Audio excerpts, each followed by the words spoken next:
संवेगात्मक विकास पढ़ रहे थे, इमोशनल डेवलपमेंट। ठीक है, सारा पढ़ लिया था, थोड़ी सी बातें और करनी है। 2 मिनट रिवाइज कर रहा हूँ। सबसे पहले इमोशन का मतलब होता है ई प्लस मोशन, अंदर की फीलिंग्स, अंदर के भावों को बाहर निकालना। इमोशनल डेवलपमेंट में जो इमोशन वर्ड है वो लैटिन भाषा के इमोवरी वर्ड से बना है। क्लियर? जिसका मतलब होता है उत्पत्ति करना, हिलाना या उत्तेजित करना।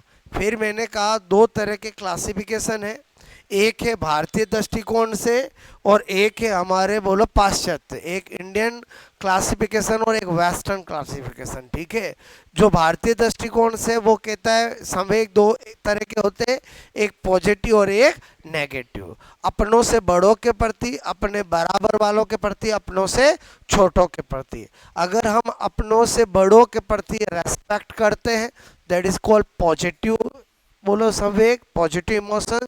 और अगर हम अपनों से बड़ों के प्रति भय रखते हैं, कायरता रखते हैं, डर रखते हैं, तो वो क्या नेगेटिव संवेग है। क्लियर? बोलो उसके साथ अपने से बराबर वालों के प्रति अगर फ्रेंडशिप रखते हैं, बोलो प्यार लव रखते हैं, तो वो क्या है बोलो पॉजिटिव संवेग है। और अगर आप जेलेसी करते हैं, ईर्ष्या करते हैं, तो नेगेटिव संवेग है। अपनों से छोटों के प्रति अगर आप स्नेह रखते हैं तो बोलो क्या है पॉजिटिव संवेग है। और अगर आप उस पर प्राउड फील करते हैं कि मैं तो बड़ा हूँ, बोलो बात समझ, वो क्या है नेगेटिव संवेग है। क्लियर? तो वेरी सिंपल।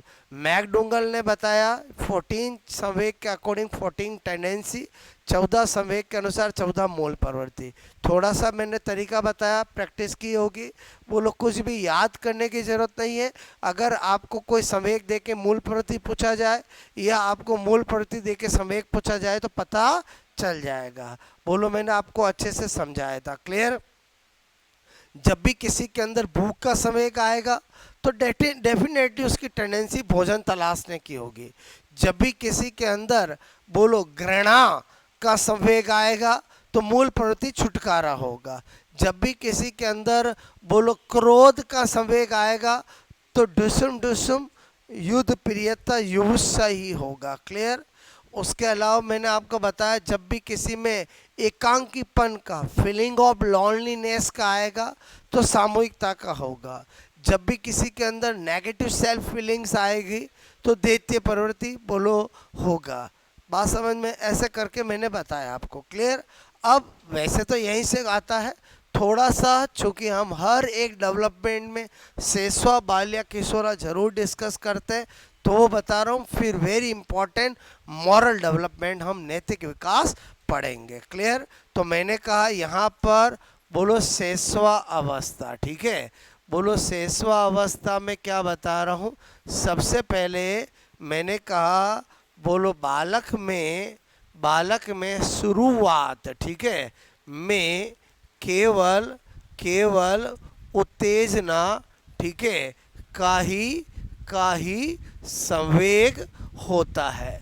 मतलब अचानक नींद से एकदम उठ जाना और समझे एकदम रो देना, ये क्या होता है? यही संवेग होता है। क्लियर?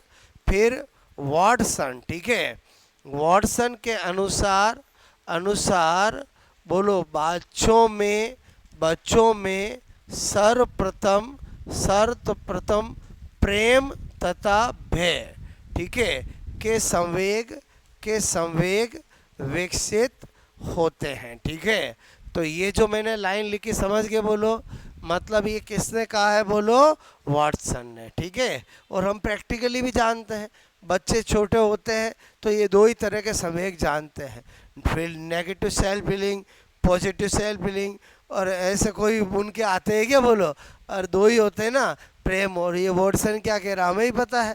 बोलो बात समझ में? बहुत सारे रटते रहते हैं वर्ड्स, अरे बोलो थोड़ा सोच तो सही क्या कहा है। बोलो बात समझ में? अच्छा, और क्या बता रहा हूँ बोलो सेसवा अवस्था। मैंने कहा सेसवा अवस्था, ठीक है, बोलो संवेगात्मक विकास बोलो के रूप में महत्वपूर्ण महत्वपूर्ण अवस्था होती है। ठीक है, कैसे, मेरी बात को समझना। मतलब एक बच्चा है, बोलो पता चला कि छिपकली से डरता है, कॉकरोच से डरता है, क्लियर। तो उसका अगर वो डर निकालना है तो यही सबसे बेस्ट स्टेज है। अगर आपने इसमें डर नहीं निकाला और मम्मी ने फ़ायदा उठाया, दूध नहीं पूरा, कॉकरोच को बुला दूंगी, बोलो बात समझ में, होमवर्क नहीं कर रहा है, छिपकली बुला दूंगी। बच्चा का बताओ वो संवेग डर का और बढ़ेगा घटेगा, बोलो बढ़ेगा। मेरी बात समझ में आए? मतलब आप अगर उसका फ़ायदा उठाओगे तो आगे जाके गड़बड़ हो जाएगा। बोलो बात समझ में आए? पता चला शादी कर रहे, किसी ने बोल लिया छिपकली आ गई, और समझे समझे, बोलो सब इंतजार करते ही रह रहे हैं, वो तो चुप चक्कर। मेरी बात समझ में आए? ओके, मैं क्या बोल रहा हूँ समझ में आया? बोलो, मतलब ये क्या लाइन लिखी हुई समझ में आए? बोलो कि शेष अवस्था समयघात विकास के रूप में महत्वपूर्ण अवस्था होती है। अगर आपको लगता है बच्चा किसी चीज़ से डरता है तो उसका डर निकालना चाहिए कि उसका फ़ायदा उठाना चाहिए? और आजकल मम्मियाँ क्या करती है, फ़ायदा उठाती है, क्लियर। तो ध्यान रखना। बोलो ये मैंने बात किस में बताई? शेष अवस्था। अच्छा, आ जाते हैं बोलो बाल्यावस्था। ठीक है, बाल्यावस्था में बोलो मनोविज्ञान कहता है कि लड़कियों में ईर्ष्या की प्रवृत्ति लड़कों से ज़्यादा होती है। मैंने तो आपको पहले ही लिखा दी थी वो बातें, क्लियर। मैंने और बताई थी कि नहीं बताई थी, बोलो क्लियर। अच्छा, मैंने कहा लड़कियों में ईर्ष्या, ठीक है, कि प्रवृत्ति प्रवृत्ति लड़कों से ज़्यादा ज़्यादा होती है, क्लियर। बोलो बात समझ में आए? मैं क्या बोल रहा हूँ समझ रहे हो ना? ज़्यादातर आपने देखा होगा 6 से 12 साल वाली उम्र जो होती है उसमें ईर्ष्या वीर्ष्या होती है। बोलो बात समझ ना? ठीक है, तो ये बोला गया। और बोलो किशोरा अवस्था, ठीक है, किशोरा अवस्था बोलो जो होती है उसमें बोलो अच्छा एक बात और, ये जो शेषावस्था होती है इसमें बालक के जो संवेग होते हैं वो क्षीण होते हैं, मतलब पल पल में बोलो बदल जाते हैं। थोड़ा सा डांटा, रोने लग गया, चल तेरे को टॉफी दिला के लाता हूँ, मज़ा आ गया, खुश हो जाता है। और ऐसा होता है कि नहीं होता? बोलो क्लियर। तो इसमें क्या बोल रहा हूँ, मतलब एग्जाम में कभी पूछा जाए कि किस अवस्था में संवेग क्षीण होते हैं, क्षीण का मतलब समझ के बोलो, और बोलो क्षीण का मतलब समझ के बोलो। बोलो ऐसे होते हैं जो सेकंडों में बदल जाते हैं, और यही बड़ा होने के बाद चांटा लगाने के बाद चॉकलेट की दुकान दिला दो, हाँ 2-4 दिन नाराज़गी रहेगी रहेगी, क्लियर। और यही बच्चा 2 साल का 3 साल का है, बोलो पिटाई भी कर दी, खिलौना ला दिया, टॉफी दिलाने लेके घुमाने, तुरंत वो बोलो आपसे मैं भूल जाता है। ठीक है, तो क्या लिख रहा हूँ मैं? बोलो शेषावस्था बोलो में संवेग संवेग क्षीण, ठीक है, क्षीण मतलब समझ के बोलो, बोलो एकदम पल में बदल जाते हैं, क्षीण होते हैं, ठीक है। बोलो मैंने कहा यहाँ पर वापस आ जाओ, ठीक है। किशोर अवस्था बोलो जो होती है उसमें तो बालक जो है उसके लिए बड़े ही तूफान संघर्ष वाली अवस्था होती है, मतलब उसके अंदर बड़ी उलझन चलती रहती है। बोलो किसमें? किशोर अवस्था। ये बोलो जो मैं नहीं कह रहा हूँ, ये किसने कहा है? बोलो स्टीनेल हॉल ने कहा है, क्लियर। तो बाद में तो अपन सारा एक साथ लिखेंगे ही लिखेंगे, मैं रेफरेंस बता रहा हूँ, एग्ज़ाम में आता है वो कौन सी अवस्था है जिसे तूफान संघर्ष बोलो की अवस्था कहा गया है, तो किशोर अवस्था को, क्लियर। क्योंकि इसमें उसके मन में बड़ी उलझन चलती रहती है, क्लियर। तो मैंने कहा यह बोलो यह अवस्था, ठीक है, अवस्था बोलो बालक के लिए बोलो तूफान, बोलो मैंने कहा संघर्ष, बोलो संघर्ष उलझन, ठीक है, वाली वाली होती है, ठीक है, होती है। ब्रैकेट में लिख दूं मैं? बोलो मैंने कहा स्टीनेल हॉल, क्लियर। रेफरेंस क्या है? बोलो स्टीनेल हॉल। बोलो बात समझ में आए? तो आपको यहाँ तक मेरी बात समझ में आए? बाकी संवेगात्मक विकास में ज़्यादातर जो क्वेश्चन आता है वो मैकडोंगल के बोलो 14 संवेग की 14 मूल प्रवृत्ति से आता है। बोलो बात समझ में आए? तो आई थिंक ये मेरी बात समझ में आए, तो फटाक से नोट करो, फिर हम आगे की बात करते हैं।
ओके, बात समझ में आई मेरी आपको?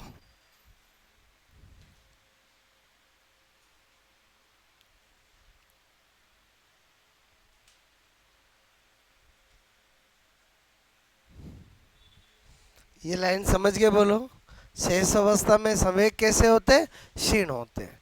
बोलो पल भर में चेंज हो जाता है। क्लियर? ओके। तो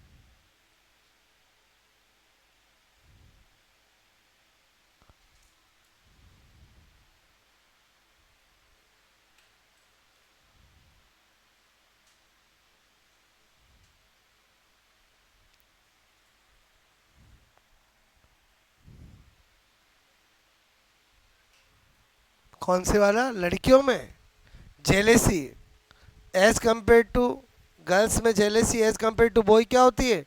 ज़्यादा होती है। ठीक है? क्या? उलझन। ठीक है, समझ के बोलो। तूफान, संघर्ष, उलझन वाली होती है, मतलब बड़ा कंफ्यूज रहता है। बोलो क्लियर?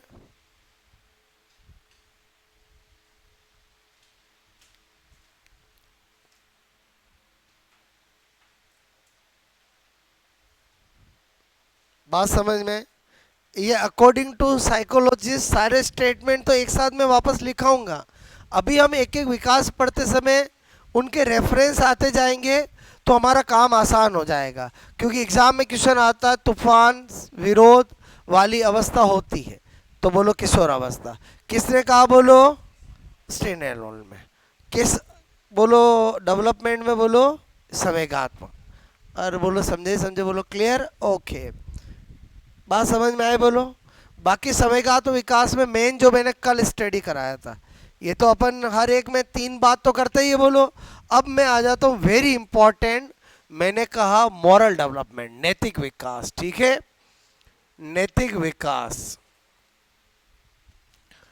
बोलो मॉरल, मॉरलिटी डेवलपमेंट। ठीक है? बोलो मैंने कहा नैतिकता विकास या मॉरल डेवलपमेंट। ठीक है? अब देखो, जब बच्चा पैदा होता है उसमें कोई नैतिकता नहीं होती। मतलब शुरू के बोलो कुछ समय तक, 1-2 साल तक उसमें कोई नैतिकता नहीं होती है। बट शेषवा अवस्था ही नैतिकता को डेवलप करने की स्वर्णिम अवस्था है। देखो 2 बातें कह रहा हूँ। बोलो शेषवा अवस्था मतलब 0 से 5 वर्ष। शुरुआत में नैतिकता होती ही नहीं है, बच्चा जानता ही नहीं है क्या सही क्या गलत। लेकिन शेषवा अवस्था ही क्या होती है? बोलो नैतिकता की स्वर्ण विकास की स्वर्णिम अवस्था होती है। मतलब क्या? अगर एक बच्चे में अच्छे मोरलिटी को डेवलप करना है तो बच्चों को शुरुआत में सिखाओ, और अगर शुरुआत में ध्यान नहीं दिया तो बड़ी प्रॉब्लम आ जाती है। जैसे मैं एक एग्जांपल बताता हूँ। एक बच्चा है जो बचपन से उसको सिखाया जाता है कि दादाजी दादी जी बड़े कोई भी आते हैं उनको प्रणाम करना चाहिए, कोई भी मिले उनको नमस्कार करना चाहिए। तो बड़ा बच्चा चाहे कितना भी बड़ा हो जाएगा, वो उसके अंदर हमेशा गुण होगा। बोलो बात समझ में? अब एक उसकी जगह अपोजिट, एक बच्चे को कभी सिखाया ही नहीं कि बड़ों को प्रणाम करना चाहिए। सपोज इतना बड़ा हो गया, इतना बड़ा हो गया कि अब उसकी सगाई का टाइम आ गया, और उसको बोला देख कल घर पे है ना, बोलो कुछ लोग आने वाले हैं तेरी सगाई के लिए, सबको प्रणाम करना है। लाइफ में कभी किया ही नहीं, तो बोलो क्या होगा? बोलो सब आएंगे, प्रणाम करने के चक्कर में जो लड़की है उसको भी प्रणाम कर देगा। अरे हड़बड़ाहट में, क्योंकि उसने लाइफ में कभी किया ही नहीं। मैं क्या बताना चाह रहा हूँ, समझ में आया? बोलो समझे? बोलो। तो ये जो मैं लाइन बता रहा हूँ कि नैतिक विकास की सबसे स्वर्णिम अवस्था कौन सी होती है? शेष अवस्था। उसमें जो सिखाओगे वो बच्चे के लिए मील का पत्थर बन जाएगा। क्लियर? बाल्यावस्था में क्या होता है कि बोलो ये चोरी करना, झूठ बोलना, कुछ रेफरेंस में वो सही समझता, कुछ में गलत समझता। किस अवस्था में? बोलो बाल्यावस्था में। जैसे मैंने कहा कि बोलो यूं तो बच्चे को पता है चोरी करना गलत है, झूठ बोलना गलत है, लेकिन कुछ मामले में वो सही समझता है। जैसे बोलो एक बच्चे को बोला मम्मी मम्मी टॉफी चाहिए, चल जा रूम में से एक टॉफी ले लेना, एक ही लेना हो, ठीक है। अंदर गया, चार पांच इधर डाल ली, चार पांच इधर डाल ली, और एक हाथ में रखी, मम्मी एक टॉफी ली, चलटा बाहर आके अरे मजा आ गया। बोलो बात समझ में? बोलो यहाँ पर चोरी करना, झूठ बोलने को वो क्या मानता है? सही। ऐसा किस में होता है? बोलो बाल्यावस्था में, ठीक है। और किशोर अवस्था में क्या कहा गया है कि किशोर अवस्था में अगर एक बच्चे के अंदर मोरलिटी डेवलप करनी है तो एक टीचर को स्वयं आदर्श बन के ही बोलो उसमें नैतिकता को विकसित किया जा सकता है। क्योंकि जो किशोर अवस्था होती है वो वीर पूजा की अवस्था होती है। क्या होती है? वीर पूजा। मतलब उसमें बालक किसी न किसी को अपना आदर्श मानने लगता है। अगर वो अच्छा खेलता है तो किसी खिलाड़ी को आदर्श मानेगा। मतलब वीर पूजा का मतलब समझते हो? किसी को अपना आदर्श मानना। बोलो बात समझ में? तो एग्जाम में आता है वीर पूजा की अवस्था कौन सी होती है। क्लियर? तो वीर पूजा का मतलब समझ गए। तो एग्जाम में पूछा गया किशोर अवस्था में किसी बालक में नैतिकता का पाठ पढ़ाने का सबसे अच्छा क्या माध्यम है? तो सबसे अच्छा माध्यम क्या है? बोलो टीचर को स्वयं आदर्श बनना पड़ेगा। टीचर खुद तो बहुत ज़्यादा गुटके खाते हैं और क्लास में बोले देखो बच्चों ये पूरी गुटखा नहीं खाना है, और बाहर जाते टीचर खुद ही यूँ खा रहे हैं, तो बोलो बच्चा क्या सीखेगा? बोलो कभी नहीं सीखेगा। बोलो बात समझ में? मैं क्या बोल रहा हूँ समझ में आया? बोलो टीचर बोले देखो बच्चों टाइम पे आना है, वो टीचर खुद ही टाइम पे नहीं आते, तो बच्चा क्या सीखेगा? बोलो बात समझ में? मतलब बोलो टीचर खुद सीरियस नहीं है तो बच्चा भी सीरियस नहीं होगा। मतलब किशोर अवस्था मतलब समझ गए? बोलो कि किशोर अवस्था में अच्छा नैतिक विकास करने का सबसे अच्छा माध्यम क्या है? टीचर स्वयं आदर्श बने। तो ये तो मैंने आपको पहले बोलो हल्की फुल्की बातें करी जो हम हर विकास में करते हैं। बोलो बाल्या, शैशव, किशोरा। बाकी नैतिक विकास के लिए सबसे इम्पोर्टेंट चीज कि नैतिक विकास का सिद्धांत दिया कॉलबर्ग ने। किसने दिया? बोलो कॉलबर्ग ने। और सारे क्वेश्चन उसी के सिद्धांत से आते हैं जो बहुत इंपॉर्टेंट सिद्धांत है जो मैं अभी आपको सिखाऊंगा। तो पहले हम बोलो नैतिक विकास में जो हम बात करते हैं वो हम कर ले। बोलो नैतिक विकास पहला क्या बता रहा हूं मैं? बोलो शैशवावस्था, ठीक है। मैंने कहा शुरुआत, ठीक है। मैंने कहा बोलो इसके इसके शुरुआत में नैतिकता, ठीक है, का क्या रहता है? अभाव होता है। आपको सामाजिक विकास में भी यही बोला था कि शैशवावस्था के शुरुआत में कोई सामाजिकता नहीं होती है, कोई नैतिकता नहीं होती, बच्चा कुछ भी नहीं जानता है कि क्या सही क्या गलत, कुछ भी नहीं होती। क्लियर? बोलो बात समझ लो ना? नैतिकता का अभाव होता है। उसके बाद और क्या लाइन लिख रहा हूँ? शैशवावस्था, शैशवावस्था, ठीक है, नैतिक विकास की बोलो स्वर्णिम, ठीक है। मैं क्या लिख रहा हूं? बोलो मैंने कहा यहाँ पर स्वर्णिम, ठीक है, अवस्था, मतलब ऐसे लिख दो चलेगा? अरे गोल्डन एज, ठीक है। बोलो स्वर्णिम अवस्था मतलब समझ गए? गोल्डन स्टेज, गोल्डन एज होती है। अभी मैंने आपको एग्जाम्पल से समझाया था। बोलो इस लाइन का मतलब समझे नहीं समझे? बोलो जो बच्चे में आप 4-5 साल का है, जो आप अच्छी चीज़ें सिखाओगे वो उसके लिए मील का पत्थर बनेगी। मतलब वो हमेशा उसके माइंड में बैठ जाएगी चाहे वो कितना भी बड़ा हो जाए। क्लियर? और जो इस समय ध्यान नहीं दोगे तो वो बाद में लेटर ऑन नहीं सीख पाता है। क्लियर? तो ये वाइल्ड लाइन समझ गए? बोलो आपसे मैं कह रहा हूँ एक इतना सा लिख दूँ, बोलो जैसे बड़ों को प्रणाम करना, ठीक है। मैंने कहा बड़ों को प्रणाम करना, इतना सा आप समझ गए? बोलो बड़ों को धोख देना, प्रणाम करना। क्लियर? ओके। फिर मैंने कहा बाल्यावस्था, ठीक है। बाल्यावस्था में क्या बताया था मैंने आपको? नैतिक विकास के रेफरेंस में इस अवस्था में बालक कुछ रेफरेंस में चोरी करना, झूठ बोलना सही मानता है और कुछ अवस्था में गलत मानता है। क्लियर? तो मेरे कहने का मतलब इसमें बोलो, इसमें तो जैसा कहेगा वैसा मानेगा। इसमें बालक बोलो अपनी अपनी बोलो, आपसे मैं कह रहा हूं, ठीक है, कुछ कुछ धारणाएं, ठीक है, बनाता है, बनाता है, अर्थात अर्थात अर्थात बोलो कुछ परिवेश में, रेस्पेक्ट में, कुछ परिवेश में झूठ, ठीक है, मैंने कहा झूठ बोलना, ठीक है, कोमा चोरी, चोरी करना, करना सही, सही, ठीक है, समझता है, समझता है। क्लियर? ओके। और कुछ सही समझता है, ये मैंने लिखा, समझ के बोलो आपको। और मेरे कहने का मतलब समझे ही समझे बोलो। क्लियर? और बोलो साइकोलॉजी कहता है इस दुनिया में कोई ऐसा पर्सन नहीं है जिसने लाइफ में कभी चोरी नहीं की है। मतलब समझना, आप कभी भी बोलो कुछ भी आप लिख रहे हो और आप पीछे रह गए, ये भी तो चोरी है ना। और बोलो मैंने क्या किया, समझ में आया? बोलो आपने आपने किसी का और का कुछ देखा, बताओ वो भी क्या है? चोरी है। बोलो बात समझ में आए? ओके, मेरी बात समझ में आए? और यहाँ पर बोलो किशोरा अवस्था, ठीक है, किशोर अवस्था में मैं क्या बता रहा हूँ बोलो कि शिक्षक शिक्षक स्वयं बोलो स्वयं आदर्श, ठीक है, बनकर बनकर नैतिकता, मोरलिटी, नैतिकता मतलब बोलो आपसे मैं कह रहा हूँ, ठीक है, मॉरलिटी, ठीक है, का का विकास, ठीक है, विकास बोलो बालकों में कर बोलो कर सकता है, ठीक है, सकता है। और ये लाइन एग्जाम में पूछी गई है, किशोर अवस्था में नैतिकता का विकास एक टीचर कैसे कर सकता है? साधु संतों का पाठ पढ़ाकर, ऐसे ऑप्शन आते हैं।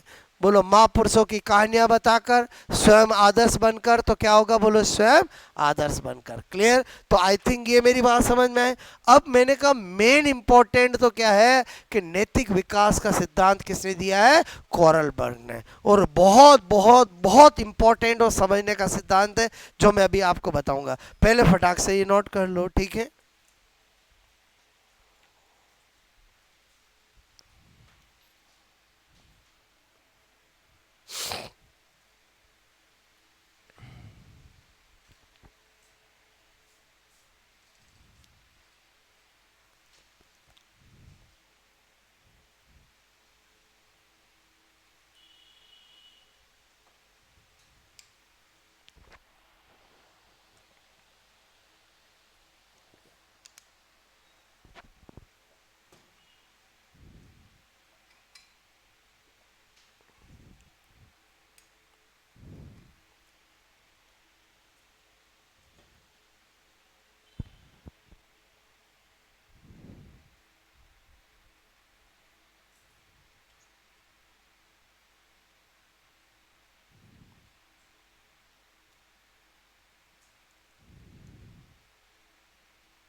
ये वर्ड लाइन समझ में आया बोलो आपको? ठीक है।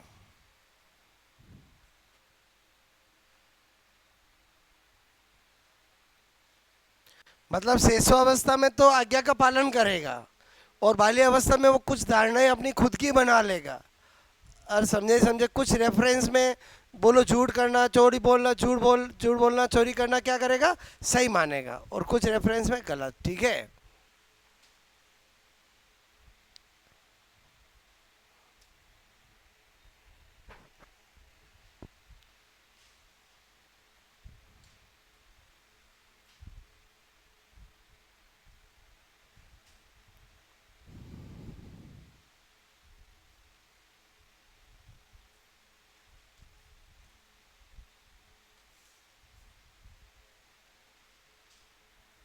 ओके,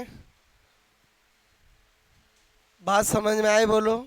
ये तो हमने तीन रेस्पेक्ट में बात कर ली। अब मैं आपसे कह रहा हूँ कि बोलो नैतिक विकास का सिद्धांत, बोलो प्रिंसिपल ऑफ मॉरल डेवलपमेंट किसने दिया है? कोहल बर्ग ने, जो हमें पढ़ना है। क्लियर?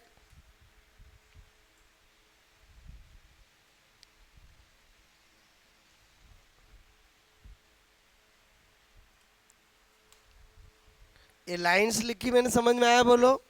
ठीक है। शिक्षक स्वयं आदर्श बनकर नैतिकता का विकास बालकों में कर सकता है। ठीक है, किस में बोलो? किशोर अवस्था में। ठीक है, क्योंकि वीर पूजा की अवस्था। ठीक है, हटा दूं मैं बोलो? ये बात समझ में आए बोलो? हो गया ना बोलो ये? ठीक है, अब यहाँ पर हम क्या लिख रहे हैं बोलो? नैतिक विकास का सिद्धांत। ठीक है, थ्योरी ऑफ मॉरल डेवलपमेंट। ठीक है, very very very very important. ठीक है, अच्छे से समझना। पहला क्वेश्चन जो कितनी बार पूछा गया है कि नैतिक विकास का सिद्धांत किसने दिया है? बाल मनोविज्ञान में, चाइल्ड साइकोलॉजी में नैतिक विकास का सिद्धांत किसने दिया है? कोहल बर्ग ने। क्लियर? तो इन्होंने जो सिद्धांत दिया है उन सबको मैं आपको कैसे बता रहा हूं, 1 2 3। सबसे पहला क्या लिखेंगे बोलो? प्रतिपादक। प्रतिपादक का मतलब बोलो गिवन बाय। क्या लिख रहा हूं मैं बोलो? कोहलबर्ग। नाम तो सुना ही होगा, बोलो कोहलबर्ग। अमेरिकन साइकोलॉजिस्ट था। कौन था ये बोलो? दूसरा मेरा हमेशा क्या होता है? निवासी, प्लेस। बोलो कहाँ का था? तो मैंने कहा ये बोलो अमेरिकन, बोलो साइकोलॉजिस्ट। ठीक है, बोलो क्या था? अमेरिकन मनोवैज्ञानिक। अमेरिकन मनोवैज्ञानिक। ठीक है, थोड़ा ध्यान देना। मनो, आपसे मैं कह रहा हूँ मनोवैज्ञानिक। ठीक है, अमेरिकन साइकोलॉजिस्ट। इनकी दो किताबें बहुत पॉपुलर है, दो बुक्स लिखी इन्होंने। एक साइकोलॉजी ऑफ मॉरल डेवलपमेंट, एक philosophy of moral development. Clear? बोलो यहाँ पर बुक्स लिख रहा हूँ मैं, बोलो इनकी बुक्स कौन सी थी? एक बोलो साइकोलॉजी ऑफ मॉरल डेवलपमेंट। ठीक है, मॉरल डेवलपमेंट, ये कभी बुक पूछे किसकी है? कोहलबर्ग की है। और दूसरा था फिलोसॉफी बोलो ऑफ मॉरल डेवलपमेंट। चूंकि अमेरिकन साइकोलॉजिस्ट थे तो किताबों के नाम इंग्लिश में ही होंगे। बात समझ में आए बोलो? मतलब फिलोसॉफी ऑफ मॉरल डेवलपमेंट और साइकोलॉजी ऑफ मॉरल डेवलपमेंट। अब कोहलबर्ग फेमस क्यों हुआ? इसका प्रिंसिपल फेमस क्यों हुआ? क्योंकि ये क्या करता था? कहानियाँ सुनाता था। क्या करता था? कहानियाँ सुनाता था अलग अलग एज ग्रुप के बच्चों को, बोलो। और फिर उनसे कहानी सुनाने के बाद आंसर पूछता था कि बताओ बच्चों यहाँ पर क्या करना चाहिए था। तो इसकी एक कहानी बड़ी पॉपुलर है जो हिंज की है। हिंज की क्या कहानी है सुनो, कि एक पर्सन होता है हिंज, जिसकी वाइफ बहुत ज़्यादा बीमार हो जाती है, बहुत ज़्यादा बीमार हो जाती है और उसको वो हॉस्पिटल में लेके जाता है। क्लियर? तो डॉक्टर्स कहते हैं कि इसका ऑपरेशन करना पड़ेगा, जिसके लिए बहुत ज़्यादा लाखों में रुपए चाहिए। क्लियर? जो कि हिंज के पास नहीं होता है। तो हिंज के माइंड में आता है कि क्यों ना मैं बोलो बोलो कोशिश करता, पैसों का व्यवस्था करना नहीं कर पाता है। तो लास्ट उसके पास चोरी करने का ही एक लास्ट उसके पास क्या रहता है बोलो? रहता है कि मुझे चोरी कर लेनी चाहिए। तो अब जब वो बोलो चोरी करेगा तो क्या होगा? वाइफ ठीक हो जाएगी, बोलो आपसे मेरे को उसको सजा हो जाएगी। क्लियर? पुलिस पकड़ लेगी। तो वो क्या करता कोहलबर्ग? सपोज दैट तीन अलग अलग बच्चों के ग्रुप, बोलो एक बच्चे जिनकी एज ग्रुप है 3 से 10 साल, बोलो एक जिनकी है 10 से 13 साल, और एक है जिनकी 13 से ऊपर, उनके सामने ही कहानी रखता। क्लियर? और उनसे जवाब मांगता कि को बोलो हिंज को क्या करना चाहिए। तो जो बच्चे छोटे थे, बोलो बोलो जो प्री कन्वेंशनल स्टेज वाले थे, बोलो उन वो तो ज़्यादा कुछ जवाब दे नहीं पाते। क्लियर। जो 10 से 13 वाले थे, जो लॉ एंड ऑर्डर को मानने वाले थे, वो कहते थे नहीं, चोरी, बोलो चोरी करना पाप है, नहीं कोई चोरी नहीं करनी चाहिए। और जो 13 से बाद वाले, वो कहते कि बोलो पुलिस गई भाड़ में, बोलो करो चोरी, पहले बचाओ पत्नी को। बोलो बात समझ में, बाद में देखा जाएगा। क्लियर। तो ऐसे आंसर उसको मिलते हैं। क्लियर। ऐसे ही वो और क्वेश्चन करता, मतलब कहानियां सुनाता, बोलो कहानी सुनाकर जवाब मांगता, और फिर उसी आधार पर इसने बोलो नैतिकता के विकास के 3 स्टेज दी, और हर स्टेज की 2 सब स्टेज दी जो एग्जाम में पूछी जाती है, जिनके नाम अभी मैं आपको ट्रिक से याद कराऊंगा। तो और कहानी सुनाता कि एक पर्सन है जो बोलो बाइक से ही जा रहा है। क्लियर। और सामने रेड सिग्नल आ गया, और उधर उसको पता चलता है कि बोलो उसके पिताजी का बोलो एक्सीडेंट हो गया, गिर गए हैं। क्लियर। तो बताओ क्या करना चाहिए। बोलो तो जो छोटे बच्चे थे वो तो कुछ जवाब ही नहीं दे पाते। जो 10 से 13 वाले थे, जिनको बोलो ये कहते नहीं सिग्नल नहीं तोड़ना चाहिए, सिग्नल तोड़ना सही बात नहीं होती है। और जो 13 से ऊपर वाले थे, उन्होंने कहा भाड़ में जाए सिग्नल, बोलो बाद में देखा जाएगा, पहले बोलो जो जिसका एक्सीडेंट हुआ उसको बचाना चाहिए। और समझे नहीं समझे बोलो। क्लियर। इस आधार पर इन्होंने 3 स्टेजेस दी। किसकी स्टेजेस दी बोलो? मॉरल डेवलपमेंट की। किसकी दी? मॉरल डेवलपमेंट की। और 3 स्टेज क्या है? पहली है बोलो पूर्व परंपरागत अवस्था, प्री कन्वेंशनल स्टेज, परंपरागत अवस्था कन्वेंशनल स्टेज, और बोलो पश्च परंपरागत अवस्था पोस्ट कन्वेंशनल स्टेज। इनका एज ग्रुप बताया। जो प्री कन्वेंशनल स्टेज है वो 3 से 10 साल की है। इसका मतलब बोलो कॉलबर्ग ने क्या कहा कि बच्चों में शुरुआत में कोई नैतिकता नहीं होती, इसलिए इसने शुरुआत कहाँ से की? 3 से 10 की। बोलो बात समझ में।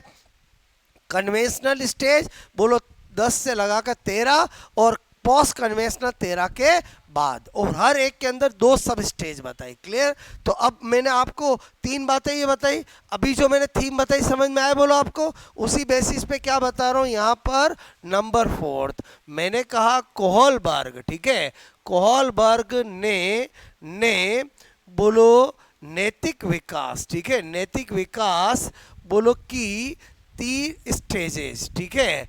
बोलो मैंने कहा 3 अवस्थाएं। ठीक है।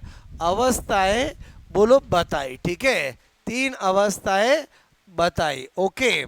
तो यहां पर क्या लिख रहा हूं मैं बोलो? अवस्था का नाम। ठीक है।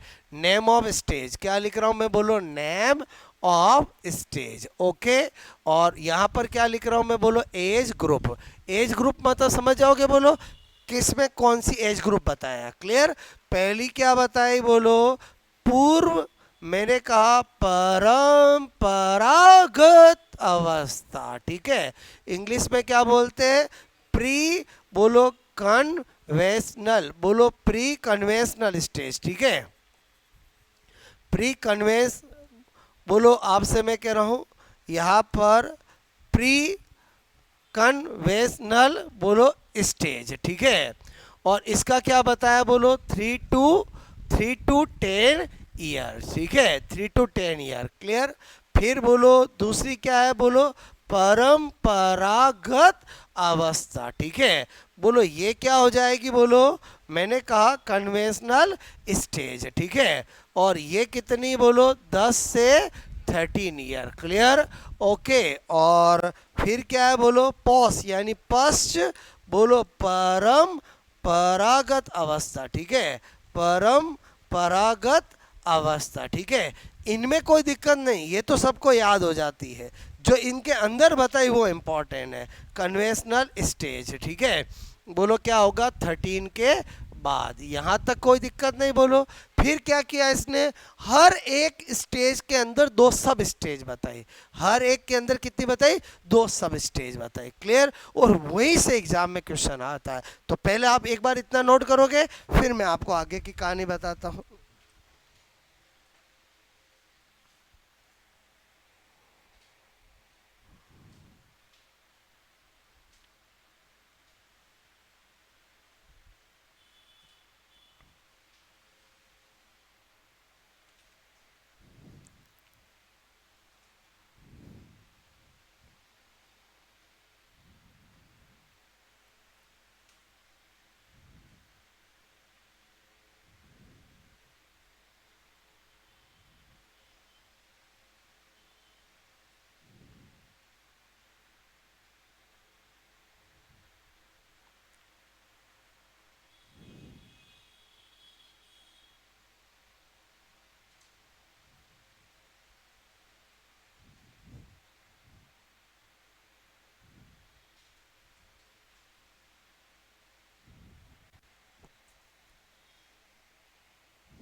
ओके,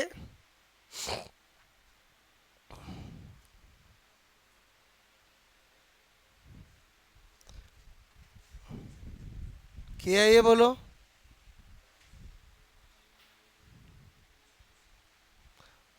बहुत से बार क्वेश्चन आता है, कॉलबर्ग ने कौन सा सिद्धांत दिया, बोलो नैतिक विकास का सिद्धांत। बोलो नैतिक विकास का सिद्धांत किसने दिया है, कॉलबर्ग ने। क्लियर, बाकी उसके बारे में अपन सारी बातें जान रहे हैं। दूसरी बात बताइए, कहाँ का साइकोलॉजिस्ट था ये, बोलो अमेरिकन साइकोलॉजिस्ट था। इसने दो किताबें लिखी जो बहुत पॉपुलर थी, एक था साइकोलॉजी ऑफ मॉरल डेवलपमेंट, एक philosophy of moral development. Clear, इसने बोलो नैतिक विकास की कितनी स्टेजेस बताई, तीन बताई। बोलो एक प्री कन्वेंशनल, पोस्ट कन्वेंशनल और कन्वेंशनल स्टेज। ठीक है,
बात समझ में आई, बोलो।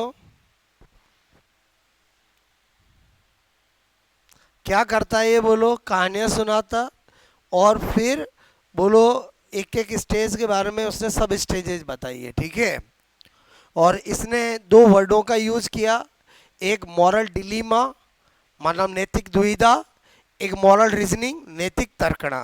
मतलब वो कहता था कि हर एक बोलो बच्चे से जब मैं कहानी सुनाता तो बोलो उनके माइंड में मॉरल डिलीमा मतलब दुविधा आती कि बोलो उसको चोरी करनी चाहिए कि उसको पति को बचाना चाहिए।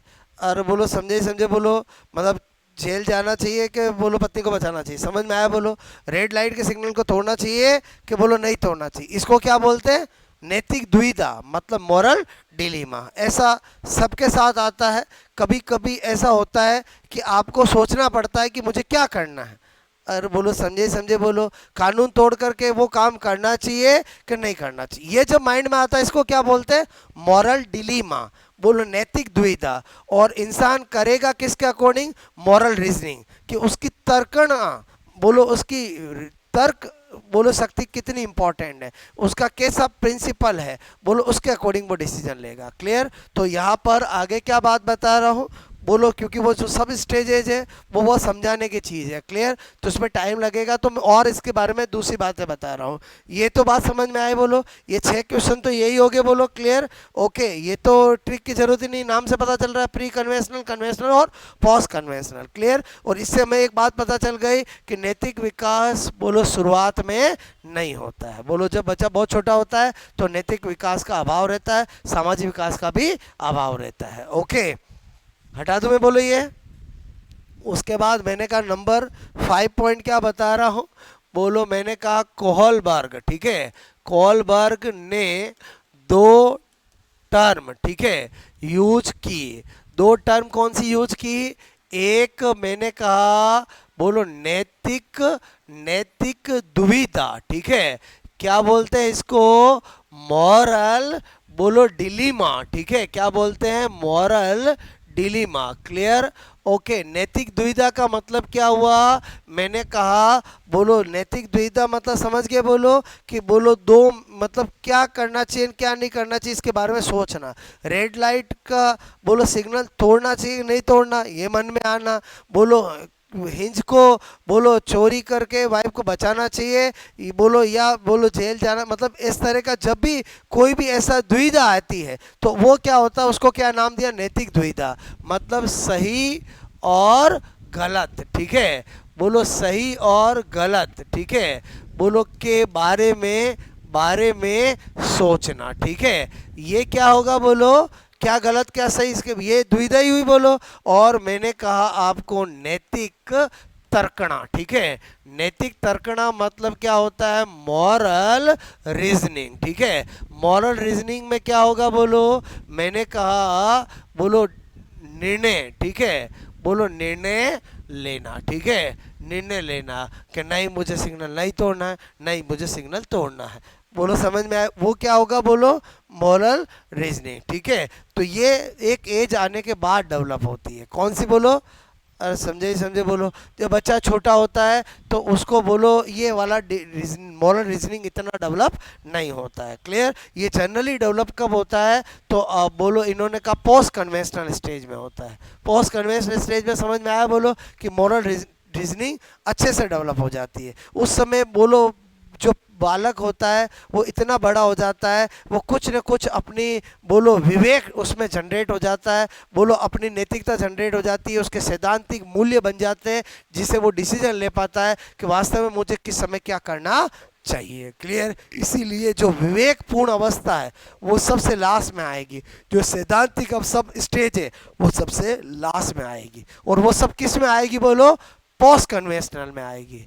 बोलो किस में आएगी, पोस्ट कन्वेंशनल में, क्लियर। तो आई थिंक ये दो वर्ड समझ में आया बोलो। तो आपको ये दो वर्ड भी पता होने चाहिए जो किसने यूज किए थे, कोहलबर्ग ने, किस प्रिंसिपल में किए थे, नैतिक विकास में। आई थिंक नाम से ही पता चल रहा है।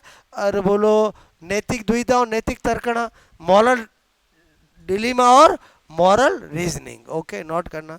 ये मैंने शॉर्ट में लिखा, समझ के बोलो। नैतिक दुविधा का मतलब क्या लिख दिया, सही और गलत के बारे में सोचना, मतलब समझ में आया। और मैंने कहा मॉरल रीजनिंग मतलब निर्णय लेना। और बोलो समझ गए ना, ओके।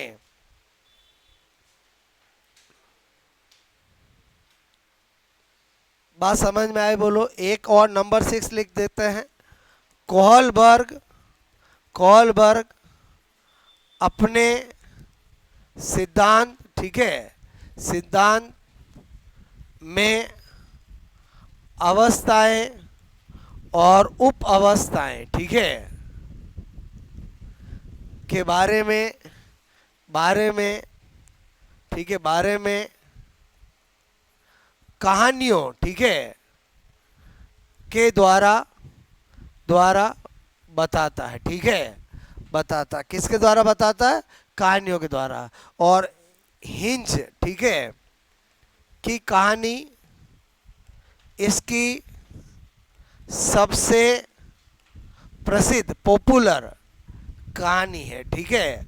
और हिंज वाली कहानी क्या है, मतलब समझ के बोलो, ये एक पर्सन का नाम है जिसकी वाइफ क्या हो जाती है, बीमार, क्लियर। और उसको होती है पैसों की जरूरत, और पैसे की व्यवस्था नहीं कर पाता है, और उसके माइंड में ख्याल आता है कि मुझे कहीं से पैसे चुरा लेने चाहिए। बट उसके सामने दो ऑप्शन होते हैं, अगर पैसे चुरा लेगा तो वाइफ का इलाज हो जाएगा, वो ठीक हो जाएगी, और उसको सजा हो जाएगी, वो जेल जाएगा, क्लियर। और समझे समझे बोलो, क्लियर। तो इस तरह से कहानी सुनाता था। तो हिंज की कहानी उसकी सबसे प्रसिद्ध कहानी है। हिंज मतलब समझ के बोलो, name of person, name of person, एक व्यक्ति का नाम है ये, ठीक है।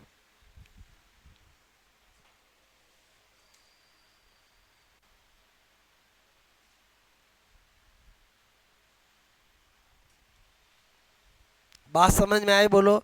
तो ये तो मैंने इसके सिद्धांत का आधा पार्ट बताया है, कट पार्ट 2 बताऊंगा जो बहुत ज़्यादा इम्पोर्टेंट।